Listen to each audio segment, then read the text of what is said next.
Coastal रोडचा marine drive ते वांद्रे प्रवास आजपासून सर्वसामान्य मुंबईकरांसाठी खुला। सकाळी 7 वाजल्यापासून रात्री 12 वाजेपर्यंत खुला राहणार कोस्टल रोड। आरोपांमध्ये तथ्य आढळल्यास देवेंद्र फडणवीस धनंजय मुंडेंचा राजीनामा घेतील। चंद्रकांत पाटील यांचं मोठं वक्तव्य।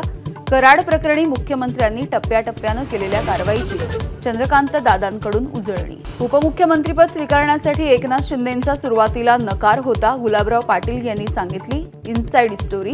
सत्तेत राहण्यासाठी विनंती करत मिळवला शिंदेंचा होकार। प्रामाणिक काम केल्याचं सांगत कुणी अंगावर आलं तर शिंगावर घेण्याचा भरत गोगावले यांचा तटकरेंना इशारा।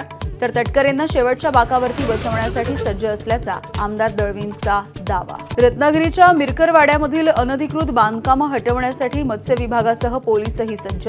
मंत्री नितेश राणेंच्या इशाऱ्यानंतर आज आणि उद्या हातोडा कारवाई। फवारणीमुळे 100 एकरावरील कांद्याचं पीक नष्ट। कृषी मंत्री माणिकराव कोकाटेंची मध्यरात्रीच बांधावरती जाऊन पाहणी।